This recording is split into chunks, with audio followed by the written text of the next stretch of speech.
السلام علیکم ورحمۃ اللہ وبرکاتہ. وحدہ والصلاة والسلام على من لا نبی بعدہ اما بعد فاعوذ باللہ من الشیطان الرجیم بسم اللہ الرحمن الرحیم. اللہ يتوفى الانفس حين موتها والتي لم تمت في منامها فيمسك التي قضى عليها الموت ويرسل الاخرى الى اجل مسمى ان في ذلك لآيات لقوم يتفكرون ام اتخذوا من دون الله شفعاء قل اولو كانوا لا يملكون شيئا ولا يعقلون قل لله الشفاعة جميعا له ملك السماوات والارض ثم اليه ترجعون الى اخر الآية. صدق الله العلي العظيم وصدق رسوله النبي الكريم ونحن على ذلك من الشاهدين والشاكرين. اللهم ألهمنا رشدنا وأعذنا من شرور أنفسنا. اللهم وفقنا لما تحب وترضى من القول والفعل والنية. رب اشرح لي صدري ويسر لي أمري واحلل عقدة من لساني يفقهوا قولي. آمين يا رب العالمين. محترم حضرات، معزز سامعین، محترم خواتین، میری ماں اور بہنوں، ملی بھائیوں، پیارے بچوں، تلاوت کی ہوئی آیتیں سورہ زمر 24واں پارہ آیت نمبر 42 سے مضمون شروع ہو رہا ہے.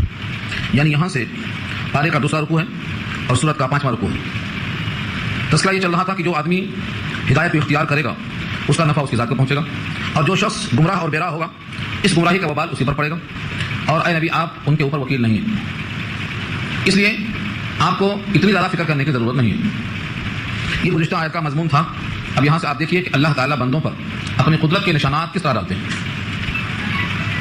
سب سے انسان کے اندر جو اہم چیز ہے وہ کیا ہے؟ روح، جس سے انسان کو لوگ زندہ سمجھتے ہیں، اور جب وہ روح نکل جاتی ہے تو اس انسان کو لوگ مردہ سمجھتے ہیں. جب تک انسان کے جسم میں روح ہے تب تک یہ دنیا میں پیٹ پر رہتا ہے زمین کے، اور جب روح نکل جاتی ہے تو زمین کے پیٹ میں چلا جاتا ہے. اس روح کا عالم کیا ہے؟ اللہ تعالیٰ اس کا ایک نمونہ پیش کرتے ہیں. اللہ یتوفی الانفس حین موتها، اللہ نفس کو پورا لے لیتے ہیں جس وقت اس کی موت کا ہوتا ہے. جس وقت اس کی موت کا وقت آ جاتا ہے تو اس کے نفس کو پورا لے لیتے ہیں. واللتی لم تمت، اور جس کی موت کا وقت ابھی نہیں ہوا، ابھی نہیں مرا، فی منامها، اس کے خواب میں. منام کہتے ہیں نیند کو. اس کی نیند میں اس کی روح کو لے لیتے ہیں.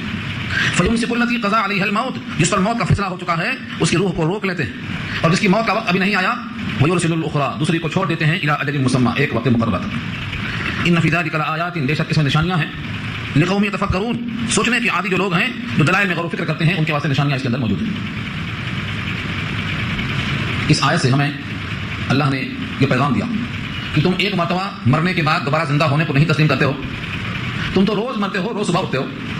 جب تم سو جاتے ہو تو تمہارا سو جانا در حقیقت تمہاری روح کو قبض کر لینا ہے. اللہ تعالیٰ اس روح کے نظام کو معطل کر دیتے ہیں. جس کا وقت آ گیا یہ اس سونے کے بعد ہمیشہ کے لیے سو جاتا ہے، اٹھتا ہی نہیں، اور جس کا وقت نہیں آیا اس کی روح کو واپس کر دیتے ہیں، وہ زندہ ہو جاتا. تو جو روز آنا تم کو مارتا ہو اور روز تم کو جلاتا ہو، تم یہ سوچتے ہو کہ ہم کو وہ دوبارہ کیسے زندہ کرے گا. اسی لیے مومن بستر پر جب سوتا ہے تو یہ دعا پڑھتا ہے، اللہم باسمک اموت و احیا، اے اللہ میں تیرے ہی نام سے مرتا ہوں اور تیرے ہی نام سے زندہ ہوتا ہوں. یعنی روز آنا جو نیند ہے یہ موت ہے. البتہ نیند کے اندر جو موت کا تصور ہے اور جو موت حقیقی ہے جس کے بعد پیٹ ہے قبر کا، ان دونوں میں فرق ہے. کیا فرق ہے اس کے اندر؟ علمی لحاظ سے جسم انسانی کے اندر ایک نفس ہے اور ایک روح ہے. نفس ہے اور ایک روح ہے. نفس کے معنی آتے ہیں جان، زندگی جس سے قائم ہے، اور روح اللہ کا حکم ہے جس کی وجہ سے وہ نفس قائم ہے، جس کی بنا پر نفس زندہ ہے. تو انسان کی جب موت کا وقت آ جاتا ہے تو اللہ اس کی روح کو قبض کر لیتے ہیں، اور جب نیند میں اس کی روح کو قبض کرتے ہیں تو پوری طرح سے معطل نہیں کرتے، بلکہ اس کا جو نفس ہے وہ زندہ رہتا ہے، جس سے سانس لیتا رہتا ہے، حرکت میں آ سکتا ہے، کروٹیں بدل سکتا ہے.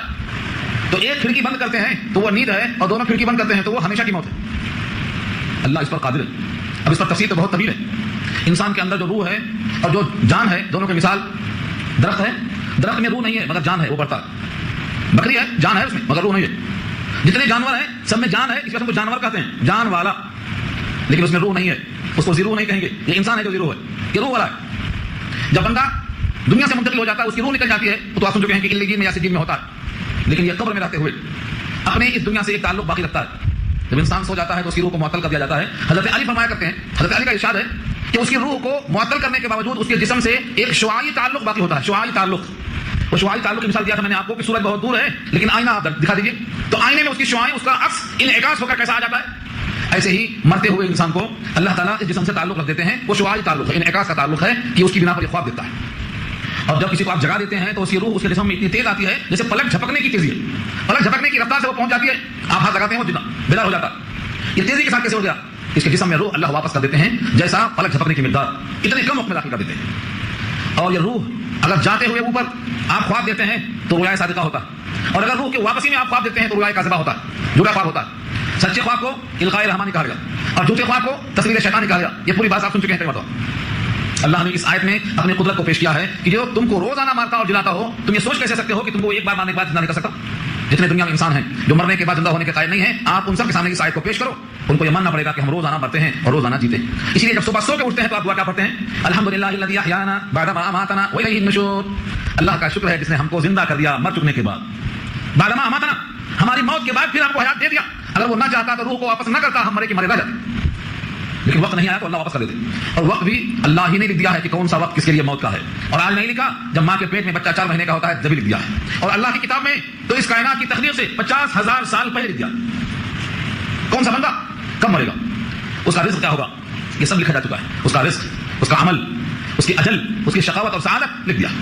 وہ اللہ اتنا قادر ہے کہ تم کیا کرنے والے ہیں پہلے لکھ چکا ہے، اور دنیا میں جب وجود شروع ہوا ہے ماں کے پیٹ میں جب لکھ دیا ہے، اس اللہ کے اس دعوے کے باوجود کہ تم کو مرنے کے بعد زندہ ہونا ہے، اور ایک انسان کہتا ہے ہم کو مرنے کے بعد زندہ نہیں ہونا ہے۔ یہ سمجھایا ہے اس آیت میں۔ اللہ ہی ہے یتوفی الانفس، وفات دیتا ہے نفسوں کو۔ نفس کی جمع انفس ہے، نفس جمع اس کی انفس، انفس کے معنی جس میں تنفس ہو، سانس آئے اور جائے، جس کو ہم متنفس کہتے ہیں۔ جتنے سانس لینے والے ہیں خصوصاً انسان، اللہ تعالیٰ ان کی روح کو قبض کر لیتا ہے، یعنی معطل کر لیتا ہے، حین موتہا، اس کی موت کے وقت۔ واللتی لم تمت، اور جس کی موت نہیں آئی، فی منامہا، ان کے منام میں، منام بنا ہے نوم سے، اور نوم کے معنی سونا۔ موزن کیا کہتا ہے صبح کے اذان میں؟ الصلاۃ خیر من النوم، نوم سے نماز بہتر ہے، نیند سے نماز بہتر ہے۔ اسی نوم سے منام بنا ہے یہاں جو آیا ہے، اس کے منام میں یعنی اس کے نیند میں اس کی روح کو قبض کر لیتا ہے۔ ہر ایک کا یہ حال ہے۔ اب اگر وقت نہیں ہوا ہے تو چھوڑ دیتا ہے، جاؤ جسم میں، وقت ہو گیا ہے تو اب مت جاؤ، روک لیتا ہے۔ جس کے ہم اتنے محتاج ہیں کہ اس کی روح کے ذریعے سے ہماری حیات ہے اور وہ روح کے قبضے میں ہے، ہم اس مالک کا حکم اگر نہیں مانتے ہیں تو پھر ہم وفادار نہیں ہیں۔ فیمسک التی قضا علیہ الموت، امساک کے معنی روک لینا، ممسک جو روک لے، فیمسک التی بس روک لیتا ہے، التی قضا علیہ الموت جس پر فیصلہ ہے موت کا۔ قضا، قاضی کو قضا بولتے، قاضی کیا کرتا ہے؟ فیصلہ کرتا ہے، یہاں ہے قضا فیصلہ، علیہ اس نفس پر، الموت، موت کیا چیز ہے؟ اکثر لوگ سمجھتے ہیں موت کیا چیز ہے؟ کچھ اجزاء کو اللہ نے مرکب کیا ہے، یہ حیات ہیں، ان اجزاء کو الگ کر دیا، یہ موت ہے۔ ہاں، موت نام ہے انہیں اجزاء کے منتشر ہونے کا نام ہے۔ اس مادی عنصر میں روح ڈال دیا، یہ حیات ہے، ان کو الگ کر دیا، یہ موت ہے۔ اللہ تعالیٰ نے جس پر موت کا فیصلہ کر دیا ہے اس کو، روح کو روک لیتے ہیں۔ ویرسل الاخری، ارسال کے معنی چھوڑ دینا، بھیج دینا، دوسری موت کو، یعنی دوسرے کو بھیج دیتے ہیں، الی اجل مسمى، ایک وقت مقررہ تک، جو مقررہ ہے وہ بھی اللہ کے علم متعین ہے۔ ان فی ذلک لآیات، بے شک اس میں نشانیاں ہیں، علامتیں ہیں ان لوگوں کے لیے، لقوم، ایسی قوم کے لیے، یتفکرون، جو تفکر کریں، غور و فکر کریں، سوچیں، دھیان دیں، ان تمام کے واسطے نشانیاں موجود ہیں۔ تو آپ 2 دعائیں ضرورت کر لیں، ایک مرنے سے پہلے کی اور ایک مرنے کے بعد جی اٹھنے کی، تاکہ شکریہ ادا ہو موت پر اور حیات پر۔ مرنے سے پہلے اپنی موت کی دعا خود پڑھ کے سونا، اللہم باسمک اموت واحیا، یہ مرنے کی دعا، سونے کے نہیں بولنا، آج سے مرنے کی دعا، تاکہ احساس ہو کہ یہ موت ہے، ایک شکل ہے اس کی۔ اس واسطے کہا گیا ہے النوم اخو الموت، نیند موت کی بھائی بہن ہے۔ جیسے اس میں انسان منقطع ہو جاتا ہے اس دنیا سے، یہاں بھی منقطع ہو جاتا ہے، اور یہ دعا پھر سے جینے کی، روز اللہ حیات دیتے ہیں، اس پر شکریہ ادا کرنا ہے۔ الحمدللہ الذی احیانا بعد ما اماتنا والیہ النشور، یہ 2 دعائیں یاد کر لو، شکرانہ ہے حیات ملنے پر۔ اب اللہ تعالیٰ طرف سے یہاں ایک خاص پیغام ہے۔ کفار قریش کہتے تھے ہمارے پاس کچھ سفارش کرنے والے ہیں۔ وہ کون تھے؟ جو شخص جس بت کی پوجا کرتا تھا وہ سمجھتا تھا کہ اللہ کے پاس یہ بت ہماری سفارش کریں گے، اور قرآن نے اس کو نقل کیا ہے۔ کفار قریش کا یہ مقولہ کیا تھا؟ ہؤلاء شفعاؤنا عند اللہ، یہ ہمارے سفارشی ہیں اللہ کے پاس۔ ان کا تصور تھا، ان کے عقائد کے مطابق وہ جن کی پوجا کرتے تھے یہ سمجھ کے کرتے تھے کہ اللہ کے پاس ہم براہ راست نہیں جا سکتے، یہ بت ہمیں اللہ سے قریب کریں گے یا اللہ کے پاس ہماری سفارش کریں گے۔ یہاں اسی کو اللہ نے سمجھایا ہے، ان اتخذوا، کیا بنا لیا انہوں نے، من دون اللہ، اللہ کے علاوہ میں سے، شفعاء، شفعاء جمع ہے شفیع کی، اور شفیع کے معنی سفارش کرنے والا، شفیع کی جمع شفعاء، سفارش کرنے والے۔ جتنے بت ہیں ان تمام کو کہا ہمارے شفعاء ہیں، ہؤلاء شفعاؤنا عند اللہ۔ وہاں کافروں نے کہا تھا، ان کے اس مقولے کو قرآن نے بیان کیا ہے کہ لوگوں نے اللہ کو چھوڑ کر شفعاء بنا لیا ہے، معبودوں کو سفارش کریں گے ہماری۔ کفار قریش نے یہ کہا تھا، اور آج بھی بہت سے لوگ اللہ کے سامنے سفارشی بنانے کے لیے مختلف قسم کی جگہوں پر سر مار رہے ہیں۔ کفار قریش نے بتوں کو بنایا تھا، اللہ کے الفاظ میں اللہ نے فرمایا کہ اللہ کے علاوہ جن کو لوگ شفعاء بناتے ہیں، کیا ان کو سفارش کرنے والا شفعاء سمجھتے ہی رہیں گے، چاہے ان میں نہ ملکیت ہو، نہ ان میں عقلیت ہو، نہ ان میں صلاحیت ہو، پھر نہیں مانتے رہیں گے ان کو سفارش کرنے والا۔ اولو کانوا، قل اے نبی آپ فرما دیجیے، اولو کانوا، کیا اگرچہ وہ لوگ لا یملکون شیئا، مالک نہ ہو کسی چیز کے کچھ بھی، لا یملکون، ملکیت نہیں رکھتے سفارش کرنے کی، شیئا کچھ بھی، ولا یعقلون، اور نہ ان کو اس کا تعقل ہے کہ ہم سے کوئی سفارش چاہتا ہے، نہ ان کو اتنی سمجھ ہے، نہ ان کو اتنا علم ہے کہ سفارش کیسے کی جائے، کس کی کی جائے، کس کے پاس کی جائے، کن لفظوں سے کی جائے۔ تو گویا اللہ تعالیٰ نے یہاں واضح کر دیا، سفارش کرنے کے لیے 2 شرطیں ہیں۔ سفارش کرنے والے میں سفارش کرنے کی طاقت چاہیے، جس کا نام ہے ملکیت۔ یہاں اسی کو کہا تملکون، لا یملکون، جس کو ملکیت نہیں وہ سفارش نہیں کر سکتا۔ اور نمبر 2 لا یعقلون، جن کو علم ہی نہیں ہے کہ سفارش کیسے کی جائے، کس سے کی جائے، کن لفظوں میں کی جائے۔ تو ایک تو ملکیت ہونا چاہیے اور ایک علم ہونا چاہیے، سفارش کے لائق کون ہے، کس کی کروں، کس کی نہ کروں، اور کیسے کروں، اور کب کروں، اور کن لفظوں میں کروں۔ اللہ فرماتے ہیں کیا وہ لوگ جو مالک نہیں ہیں، جن میں ملکیت نہیں ہے اور جن میں تعقل اور علم نہیں ہے، پھر بھی تم ان کو سمجھتے جاؤ گے سفارشی ہے؟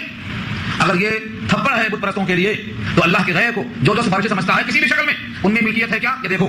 ان میں آپ کے رونے دھونے کا علم ہے، دیکھو. ان میں تعقل ہے، دیکھو. یہ دو صفتیں اگر نہیں پائی جاتی ہیں تو کسی کی سفارش کام میں نہیں آئے گی. اللہ فرماتے ہیں سفارش سب کچھ کس کے پاس ہے؟ سنو. قل آپ فرما دیجیے. یہ قل سے مخاطب کون ہے؟ سید الانبیاء، خیر الخلائق، سید البشر محمد مصطفیٰ صلی اللہ علیہ وسلم ہے. قل اے نبی آپ فرما دیجیے للہ الشفاعۃ جمیعا، اللہ ہی کی ملکیت ہے تمام سفارش. الشفاعت جمیعا لگائے، جمیعا کے معنی سب کی سب، تمام تر خدا کے اختیار میں، تمام سفارش اللہ کی ملکیت ہے. اور جب اللہ کی ملکیت ہے تو جس کے لیے اللہ اجازت دیں گے وہ سفارش کرے گا. ملکیت پوری اللہ کے پاس، کسی اور کے پاس سفارش کی ملکیت نہیں ہے. سفارش کرنے کے لیے دو شرطیں رکھا اللہ نے، کسی میں دو شرطوں میں سے کوئی نہیں پائی جاتی اور کسی میں دو شرطوں میں سے ایک پائی جاتی. اب دیکھو یہاں قل للہ الشفاعۃ جمیعا، کہہ دیجیے اللہ ہی کی ملکیت میں ہے سفارش، تمام تر خدا کے اختیار میں ہے. لہ ملک السماوات والارض، اسی کی ملکیت ہے آسمانوں میں اور زمین میں. ثم الیہ ترجعون، پھر اسی کی طرف تم لوٹائے جاؤ گے. اب یہاں جن کو کفار قریش نے کہا تھا کہ ہمارے شفاعہ ہیں، سفارشی ہیں، یہ کون ہیں؟ تھوڑا تجزیہ کر دیتا ہوں. یا تو وہ بت ہیں، تو بتوں میں نہ ملکیت ہے نہ اہلیت ہے. اور مشرکین جن کی سفارش وہ بت کریں گے، ان میں استحقاق نہیں ہے. دو چیزیں ہونا چاہیے نا، سفارش کرنے والا اللہ کا مقبول بندہ ہو، سفارش کرنے والا اللہ کا مقبول ہو، جس کی بات اللہ سن لے، ایک شرط. اور جس کی سفارش کی جائے اس میں سفارش کرانے کی صلاحیت ہو، استعداد ہو، صلاحیت ہو، وہ مستحق ہو. دو شرطیں ہیں. اب یہاں جن کو لوگوں نے سفارش کرنے والا سمجھا یا تو بت ہیں، تو ان میں دونوں شرطیں نہیں ہیں، کیونکہ بتوں میں ملکیت نہیں ہے اور کافروں میں اہلیت نہیں ہے. کیونکہ کافر وہ ہیں جن میں کفر ہے اور ایمان نہیں ہے، اور ایمان کے بغیر سفارش کا کوئی حقدار نہیں بن سکتا. تو بتوں میں ملکیت نہیں ہے اور کافروں میں اہلیت نہیں ہے، دونوں باطل. وہ بت بنانے والے مشرکین مکہ یہ کہہ سکتے تھے کہ ہم یہ بتوں کو سامنے رکھتے ہیں، لیکن ہماری مراد یہ بت نہیں ہے بلکہ جن کے یہ مجسمے ہیں. عیسیٰ کا مجسمہ بنا دیا، ابراہیم کا مجسمہ بنا دیا، کسی نبی کا نہیں، فرشتوں کا مجسمہ بنا دیا، پھر تو اللہ کے مقبول بندے ہیں. وہ لوگ کہہ سکتے ہیں کہ ہمارے پاس جو مجسمے ہیں جو بت کی شکل میں ہیں، یہ بت جن کے ہیں وہ اللہ کے مقبول بندے ہیں. حضرت عیسیٰ کا مجسمہ ہے، ابراہیم کا مجسمہ ہے، مریم کا مجسمہ ہے، یہ سب اللہ کے مقبول بندے ہیں. یا کسی فرشتے کا مجسمہ ہے، یہ اللہ کے مقبول بندے ہیں. تو اس میں ایک شرط پائی گئی اور ایک شرط نہیں پائی گئی. جن کے یہ مجسمے ہیں وہ اللہ کے بندے مقبول ہیں، ان کی سفارش چلتی ہے اللہ کے یہاں، لیکن جن کے حق میں سفارش کرنا ہے یہ تو مشرک ہیں اور مشرک کے حق میں سفارش نہیں چلتی، ان میں اہلیت نہیں ہے. میں بتایا تھا آپ کو دو شرطیں ہیں، سفارش کرنے والا مقبول بندہ ہو اور جن کی سفارش کی جائے ان میں اہلیت ہو. اور اہلیت کی سب سے پہلی شرط کیا ہے؟ ایمان. تو مشرکین میں ایمان نہ ہونے سے دوسری اہلیت نہیں پائی گئی، اس لیے تمام سفارش اللہ کے قبضے قدرت میں ہے. اب قرآن کریم کی ساری آیتوں کو تو ہم پیش نہیں کر سکتے، کچھ آیتیں دیکھ لو نمونے کی. اللہ فرماتے ہیں اگر کسی میں ایمان نہیں ہے ذرہ برابر بھی تو اس کے حق میں کسی کی سفارش نفع نہیں دے گی. سورہ مدثر پارہ 29. کسی کی سفارش کریں گے، کوئی بھی سفارش کر دے تو سفارش کام میں نہیں آئے گی. کیوں نہیں آئے گی؟ اس لیے کہ ان میں ایمان نہیں ہے، اور جس میں ایمان نہیں ہے اس کے حق میں کسی کی سفارش کام میں نہیں آئے گی. ورنہ اگر آپ کہیں گے کام میں آئے گی تو کوئی آیت پیش کرنا پڑے گا، کوئی حدیث لانا پڑے گا، اور پھر ہم آپ سے پوچھیں گے حضرت ابراہیم اللہ کے خلیل ہیں، ان کے باپ کے حق میں ان کی سفارش کو نہیں کام میں آئی. سورہ حج پہلی آیت میں پیغام دے دیا ہے. امام بخاری تفسیر میں لکھتے ہیں، مفسر قرآن امام بخاری میں ایک چیپٹر کا نام ہے کتاب التفسیر. سورہ حج کی پہلی آیت کی تفسیر کرتے ہیں ابراہیم کی سفارش پر ان کے باپ کو اللہ نے معاف نہیں کیا، جہنم میں ڈال دیا. کیوں؟ ان میں ایمان نہیں تھا. حضور کی سفارش پر ابو طالب کو جہنم سے نجات نہیں ملی. ہاں محبت کی بنیاد پر ان کو عذاب کم درجے کا ملے گا کہ ان کے پیر میں جوتی آپ کی ہوگی اور سر پکے گا. کیوں نہیں نفع دیا سفارش نے؟ کیونکہ ان میں اہلیت نہیں ہے، ایمان نہیں ہے. قرآن کریم کی بہت ساری آیتوں میں آپ سننے کو ملے گا آپ کو. اور اللہ کو فرماتے ہیں من ذا الذی یشفع عنده الا باذنہ. اجازت کے بغیر سفارش کون کرے گا؟ اور ملے گی اسی کو اجازت جس کو اللہ سمجھتے ہیں کہ اس کے دل میں ذرہ برابر بھی ایمان ہے، ایمان ہونا چاہتا ہے اس کے لیے. تو یہاں ایک بات سمجھ لو، اللہ کا مقبول بندہ سفارش کرے گا تو اللہ کی اجازت پر کرے گا. اور اللہ کس کو دیں گے اجازت؟ جس بندے کے بارے میں اہلیت ہوگی، اور اہلیت کا سب سے کم درجہ کیا ہے؟ ذرہ برابر، جو کے برابر، رائی کے دانے کے برابر، سرسوں کے برابر ایمان کا جز ہونا ضروری ہے. ورنہ کسی کے لیے اللہ اجازت نہیں دیں گے. یومئذ لا تنفع الشفاعۃ الا من اذن له الرحمن ورضي له قولا. سورہ طہ میں کہا رحمان اجازت دیں گے تو سفارش کام میں آئے گی. اور دیں گے کس کے لیے؟ جو وفادار ہوگا. وفادار کی شرط کیا ہے؟ ایمان.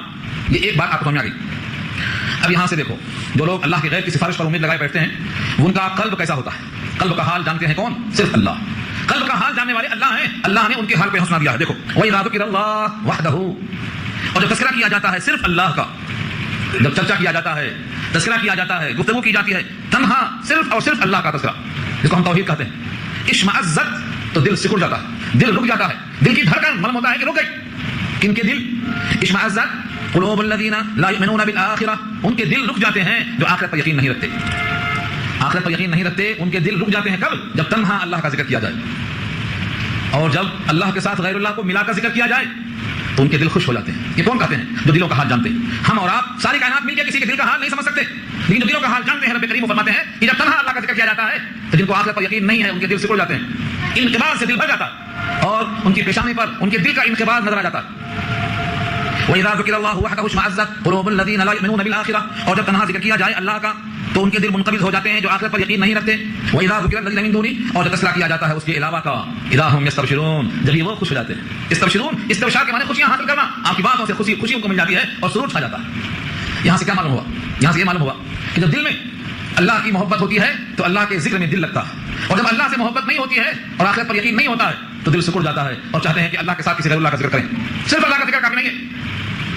آج سے یہ پہچان ہے, آپ کے علم کا امتحان ہے کہ آج سے جب بھی کوئی بات آئے گی تو آپ سوچیں گے اللہ کا تنہا ذکر آئے تو دل میں سرور آتا کہ نہیں آتا. اگر اللہ کے ذکر سے دل میں سرور آتا ہے تو سمجھو آخرت پر یقین باقی ہے, اور اگر اللہ کے ذکر سے طبیعت میں انقباض آتا ہے, سرور نہیں ملتا ہے اور دل سکڑ جاتا ہے تو سمجھو ابھی ایمان کامل نہیں ہے بلکہ ناقص ہے. یہ کیوں کہا, ترازو کیوں رکھی, کیوں ایسا؟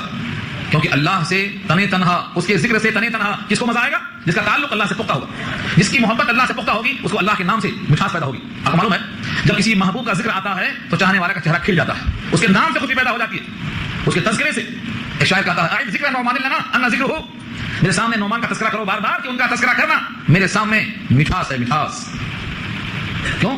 نعمان سے محبت ہے تو نعمان کا ذکر ہے تو محبت آئی. لیلا مجنوں کا نام لینا گناہ سمجھتا ہوں میں کیونکہ قرآن کی محفل ہے یہ. دنیا کے جتنے عاشق ہیں سب کا نام لے کے دیکھ لو, اگر معشوق کا نام آیا تو خوش ہو جاتے. مومن کا سب سے زیادہ واضحانہ عشق کس سے ہوتا ہے؟ اللہ سے. یہ اللہ نے خود کہا والذین آمنوا اشد حبا للہ والذین آمنوا اشد حبا, لفظ حب ہے حب. محبت ایمان والوں کی اللہ سے سب سے زیادہ اشد ہوتی ہے, شدید نہیں اشد. تو جب ایمان والے کو محبت اللہ سے ہوتی ہے تو تنہا اللہ کا جب نام آتا ہے تو چہرہ کھل جاتا ہے, اور اللہ سے اگر محبت نہیں ہوتی ہے, اللہ سے تعلق مضبوط نہیں ہوتا ہے تو تنہا اللہ کا ذکر آتے ہی طبیعت مرجھا جاتی ہے, دل میں انقباض آ جاتا ہے. لیکن سچی بات تو یہ قبر میں ہماری جو پہلی منزل ہے اللہ کا ان سے ہی کام میں آئے گا. محشر میں جو دوسری منزل ہے اللہ کا ان سے ہی کام میں آئے گا. ہمارے ساتھ رہنے والے تمام کے تمام ہمیں چھوڑ کر چلے جائیں گے, لیکن جس سے اللہ کا تعلق پختہ ہوگا وہ ان سے ہمیں ہر جگہ کام آئے گا, استقبال میں رہے گا, خوشخبری دیتا رہے گا. تو اس آیت سے توحید ثابت ہوئی. توحید کا مطلب صرف اللہ کا ذکر, صرف اللہ کا ذکر. بہت سے لوگ اللہ کی یاد میں روتے ہیں, اللہ کی یاد میں رات میں کھڑے ہو جاتے ہیں, اللہ کی یاد میں قربانیاں پیش کرتے ہیں. رات میں اللہ کو یاد کر کے جگنا, نیند کو چھوڑ کے اٹھ جانا اور آنسو بہانا, یہ بلا محبت کا نہیں ہو سکتا ہے.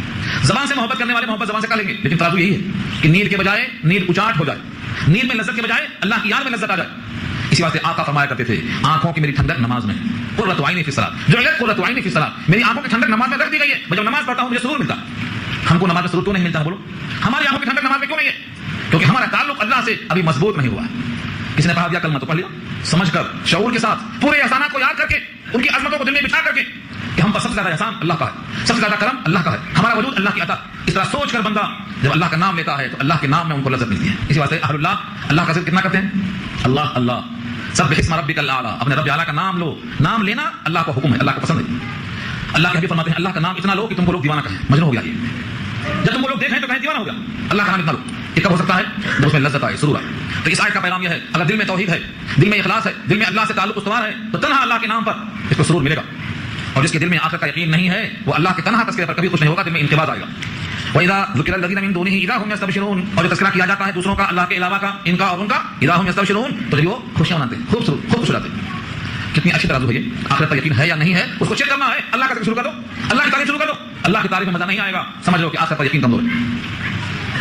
یہاں سے نبی صلی اللہ علیہ وسلم کو تسلی دی گئی ہے. کفار قریش نبی صلی اللہ علیہ وسلم کی باتوں کو رد کرتے تھے تو آپ کو دل میں کبیدگی آتی تھی کہ یہ لوگ میری بات کو نہیں مانتے, دلائل ہیں مگر نہیں مانتے, اللہ کا کلام رد کر دیتے. تو اللہ نے کہا قل, اے نبی صلی اللہ علیہ وسلم آپ کہیے اللہم, اے اللہ, اللہم کے معنی اے اللہ, فاطر السماوات والارض, زمین اور آسمان کے پیدا کرنے والے, آسمانوں کے اور زمین کے پیدا کرنے والے. لفظ فاطر, فاطر کے معنی صرف پیدا کرنے والے ہی نہیں بلکہ نئے ڈیزائن سے, نئے سرے سے, بلا پہلے کسی نمونے کے. ایک تو یہ پیدا کرنا ہے, دیکھ لے کے نقل کر لیا, یہ مسجد کا ڈیزائن ہے اسی کاپی کر لیا.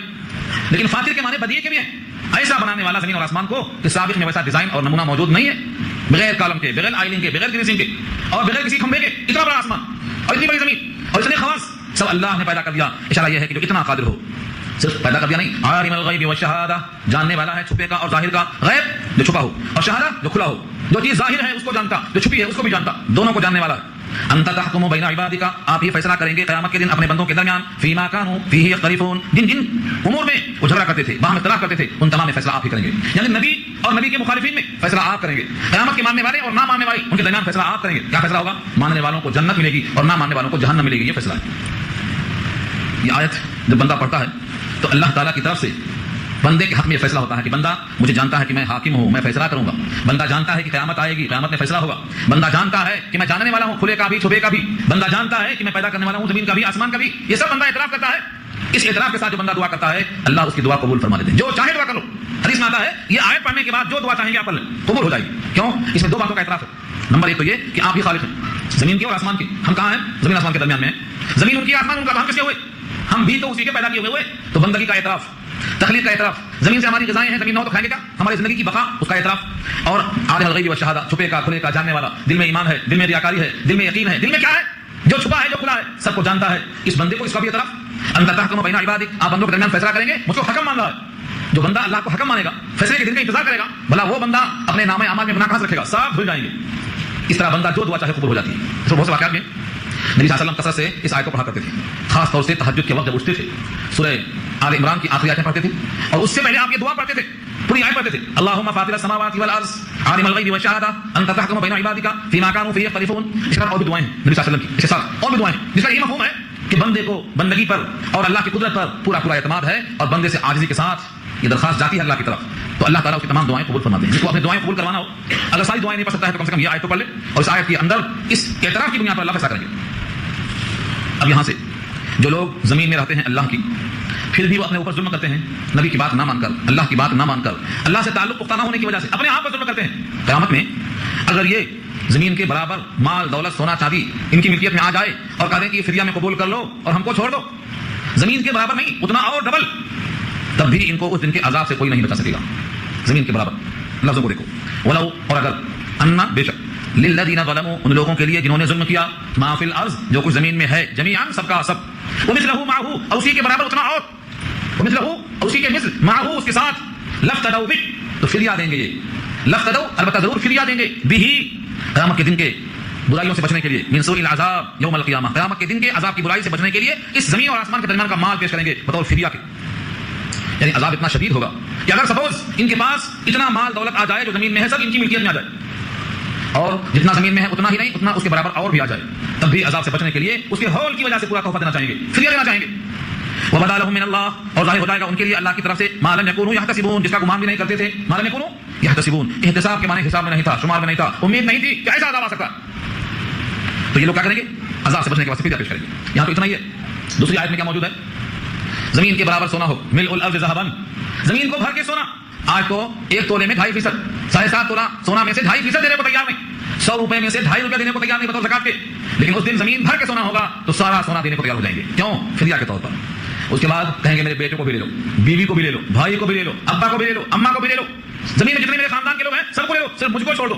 سورہ معارج 29 میں ایسا لکھا ہے اللہ نے, لو یفتدی من عذاب یومئذ ببنیہ وصاحبتہ واخیہ, بھائی کو, بیوی کو, سب کو دے گا. تو دنیا میں رہنے والا, مال کی محبت کرنے والا, جس نے اپنے اوپر ظلم کیا ہے یعنی شرک کیا ہے, ایمان سے نکل گیا ہے, اللہ کی آیتوں کا انکار کرنے والا ہو چکا ہے, بطور فدیہ کے دے گا عذاب سے بچنے کے واسطے. وبدا لهم سیئات ما کسبوا وحاق بهم ما كانوا به يستهزئون, اور ظاہر ہو جائے گا ان کے لیے برائی جو انہوں نے کمایا, وحاق بهم, اور گھیر لیا ان کو, ما كانوا به يستهزئون, جس کا استہزاء کرتے تھے. کیسی قیامت, کیسا عذاب, کیسا دوزخ, کیسے بچھو, کیسے سانپ, کیسے فرشتے, ان تمام کا مذاق اڑاتا تھا, ان تمام چیزوں کا جو مذاق کرتا تھا, انہی چیزوں نے گھیر لیا اس کو. وحاق بهم, گھیر لیا اس کو جس کا وہ استہزاء کیا کرتا تھا. یہ تو ہوا ظالم کے انجام کو. اب آگے چل کر انسان کی ایک فطرت, اللہ سے زیادہ کون جانتا ہے ہماری فطرت کو؟ جس نے پیدا کیا ہے کیا اسی کو نہیں معلوم؟ اس نے بتایا ہے انسان کی ایک فطرت ہے, ایک کمزوری ہے. کیا کمزوری ہے؟ فَإِذَا مَسَّ الْإِنسَانَ ضُرٌّ, جب پہنچ جاتا ہے انسان کو ضر, ضر کے معنی تکلیف, بیمار ہو گیا, پھوڑا نکل آیا, مصیبت آ گئی, فاقہ آ گیا, کسی قسم کا کوئی ضر کے معنی ضرر, تکلیف پہنچ گئی. جیسے تکلیف آئی کس کو پکارتا؟ دعانا, ہم کو پکارتا. جہاں سجدہ کر کے آیا ہے جو لوگوں کو بھول جاتا, یاد نہیں آ گیا وہ, ہم کو پکارتا. کشتی ڈوب رہی ہے تو ہم کو پکارتا, گھر میں آگ لگ رہی ہے تو ہم کو پکارتا, اور بیٹا مر رہا ہے تو ہم کو پکارتا. کسی کو نہیں پکارتا, دعانا, ہم کو پکارتا. جہاں جہاں سجدہ کیا تھا آج تک ان میں سے کسی کو نہیں پکارتا, ہم کو پکارتا. یہ انسان کی فطرت ہے. اللہ فرماتے ہیں فَإِذَا مَسَّ الْإِنسَانَ ضُرٌّ, جب انسان کو یعنی مشرک انسان کو کوئی تکلیف پہنچتی ہے, بھائی مومن کیوں کرے گا غیر کو پکارنا؟ جب تکلیف پہنچ جاتی ہے ہم کو پکارتا. ثم, پھر, اذا خولناه نعمة منا, نعمت کا خول جو ہم چڑھا دیتے ہیں. خولنا, خولنا کے معنی آتے ہیں خول, اردو میں کیا بولتے ہیں؟ خول, اوپر سے پہنا دیا. کھانا, خوشحالی, کپڑا, لباس, گاڑی, نوکر, چاکر, صحت, ہر چیز, نعمت کی جتنی شکلیں ہم سوچ سکتے ہیں ان نعمتوں کی بارش کر دیتا ہے. ہم جب اس کے اوپر نعمتوں کا خول چڑھا دیتے ہیں, اتنا نعمت دیتے ہیں کہ بنا نعمتوں کا لباس پہنا دیا. یہ خولنا. ثم اذا خولناه نعمة منا, نعمت دے دیا ہماری طرف سے. پہلے رویا, ہم نے نعمتوں سے ہمکنار کر دیا. اب کیا بولتا ہے؟ قال, کہتا ہے انما اوتیتہ علی علم, میں تو دیا گیا ہوں میرے علم کی وجہ سے, میری صلاحیت کی وجہ سے, میری ڈگری کی وجہ سے, میرے منصب کی وجہ سے, میرے محنت کی وجہ سے. یہ میرا لگاتا رہتا ہے. اللہ فرماتے ہیں کہ کوئی نئی بات تمہاری نہیں ہے, تم سے پہلے یہ بات فرعون کہہ چکا ہے. سورہ قصص پارہ 20, جب اس سے کہا اللہ کے نبی موسیٰ نے کہ دنیا میں سے کچھ مال آخرت کے واسطے خرچہ کر, دنیا میں رہ کر آخرت کو بھول نہ جا, ولا تنس نصیبک من الدنیا واحسن کما احسن اللہ الیک, یہ سورہ قصص پارہ 20 میں حضرت موسیٰ نے نصیحت کی تھی کس کو؟ قارون کو. تو قارون نے یہ تو کہا تھا انما اوتیتہ علی علم عندی، میرے پاس جو صلاحیت ہے یہ بادشاہت کے خزانے میرے اسی صلاحیت کی بنیاد پر ہے. قارون نے کہا تھا، اور یہی بات فرعون نے کہا تھا، یہی بات نمرود نے کہا تھا، یہی بات شداد نے کہا تھا. ہر وہ شخص جس نے اپنے آپ کو خدا کہلوایا کہ میں خود خدا ہوں، تو مجھ پر جو نعمتیں ہیں وہ کسی لیے کہے گا میری ہی تو ہیں، میری صلاحیتیں ہیں. تو جب دنیا میں کسی انسان کو تکلیف آئی تو ہم کو پکارا، جب نعمتوں سے نواز دیا تو کہتا ہے تو میری صلاحیت ہے، میں نے بڑی محنتیں کی ہیں، میں نے بڑی کوششیں کی ہیں، میری بڑی صلاحیت ہے، میرا علم، میری ڈگری، میرا دماغ، میرا حافظہ، میرا قوت، میرا فہم صاف پیش کرتا ہے. اس کو یہ نہیں معلوم کہ یہ ڈگریوں کے لیے دماغ کس نے دیا ہے، اس دماغ کی رگوں میں خون کون سپلائی کرتا ہے، اس خون کو تیار کرنے کے لیے غذائیں کون فراہم کرتا ہے، اس کھیت میں بارش کون برساتا ہے، اس بارش کے ذریعے سے کھیت کو زندہ کر کے غذائیں کون فراہم کرتا ہے، یہاں تک دماغ نہیں جاتا. ٹرین چلاتا ہے، ٹرین چلانے والا اسی کو دیکھتا ہے، اس کے اندر جو اسٹیم ہے وہ نظر نہیں جاتی. میں نے اس سے پہلے بھی کہا تھا آپ کو، کسی کو پتھر پھینک کے مارتے ہیں جب کتے کو، تو کتا کس پر بھونکتا ہے؟ پتھر پر نہیں بھونکتا. اس کو یہ معلوم ہو جاتا ہے کہ یہ پتھر بے جان ہے، خود نہیں آیا، اس کو کسی نے پھینکا ہے تو فوراً دیتا ہے کہ پھینکنے والا کون ہے، اور کتا دوڑ کے اس پھینکنے والے کی خبر لیتا ہے.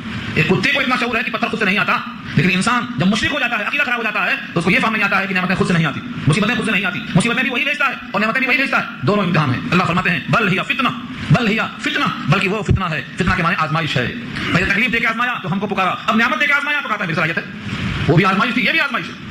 بل ہی فتنہ، بلکہ وہ ایک آزمائش ہے. ولکن اکثرهم لا يعلمون، لیکن ان میں سے اکثر لوگ نہیں جانتے. اکثر لوگ نہیں جانتے. کیا نہیں جانتے؟ کہ یہ آزمائش ہے. نعمتیں بھی آزمائش ہیں، مصیبتیں بھی آزمائش ہیں، تکلیفیں بھی آزمائش ہیں. اکثر لوگ اس بات کو نہیں جانتے. تکلیف آئی مایوس ہو گئے، نعمتیں آئی تو آپ سے باہر ہو گئے. ولکن اکثرهم لا يعلمون. اللہ فرماتے ہیں یہ قارون کا قول، یہ فرعون کا قول، بلکہ ایسی بات ان تمام سے آ رہی ہے جو اس لائن کے بڑے بڑے سرما گزرے ہیں. قد قالها تحقیق کہہ چکے ہیں اس قول کو. کون؟ الذين من قبلهم، جو ان سے پہلے گزرے. جتنے لوگ ان سے پہلے گزرے ہیں انہوں نے یہ بات کہی ہے. فما اغنى عنهم ما كانوا يكسبون، تو نہیں کام میں آیا ان کے جو وہ کمایا کرتے تھے. کہاں گئے؟ فرعون نے کہا تھا میری صلاحیت، پانی میں ڈوبا تو کام آیا کچھ. قارون دھسا زمین میں، خزانہ کام میں آیا کچھ. جتنے لوگوں نے یہ بات کہی تھی کہ میری صلاحیت ہے، جب مارے گئے عذاب میں پکڑے گئے تو کہاں گئی تھی وہ صلاحیت؟ روک لیا ہوتا اپنے آپ کو. اللہ فرماتے ہیں فما اغنى عنهم، نہیں کام میں آیا ان کے ما كانوا يكسبون، جو کمایا کرتے تھے سب چلا گیا. فاصابهم سیئات ما کسبوا، پہنچا ان کو سیئات برائیاں ما کسبوا جو انہوں نے کمایا، یعنی ان بدعمالیوں کی سزا ان پر آ کے پڑ گئی. جو کمایا تھا برائیاں کی تھی ان تمام کا نتیجہ ان سر پہ آ کے پڑ گیا. اگر کچھ جرم کرنے والے ابھی سزا نہیں پائے ہیں تو کیا سمجھتے ہیں ہم تو بچ گئے، انہیں مارا گیا، اس کا ایکسیڈنٹ ہو گیا، وہ کنویں میں گر گیا، اس کو بھینس نے مار دیا، اس کو سامنے کاٹ دیا، میں تو بچ گیا. اللہ فرماتے ہیں کتنے ظالم ہیں، کان کھول کے سن لو، سیصیب ان قریب پہنچے گا تم کو یہ بات. والذین ظلموا من هؤلاء، اور وہ لوگ جنہوں نے ظلم کیا ہے ان تمام لوگوں میں سے، سیصیبهم سیئات ما کسبوا، سیصیب کے معنی ان قریب پہنچے گا، یصیب پہنچے گا، اور سین لگا تو ان قریب جلدی ہی پہنچے گا. سیئات ما کسبوا، جو برا کام کیا انہوں نے اس کا وبال ان کو ان قریب پہنچے گا، بھاگ کے نکل جائیں گے. کوئی ترکیب ہے؟ وما هم بمعجزین، اور نہیں ہے وہ اللہ کو عاجز کر سکنے والے. زمین اور آسمان کے اندر تو رہیں گے یا زمین آسمان چھوڑ کے نکل جائیں گے؟ اگر نکلنا ہے تو نکل کے دکھاؤ. چیلنج کیا ہے اللہ نے، یا معاشر الجن والانس ان استطعتم ان تنفذوا من اقطار السماوات والارض فانفذوا.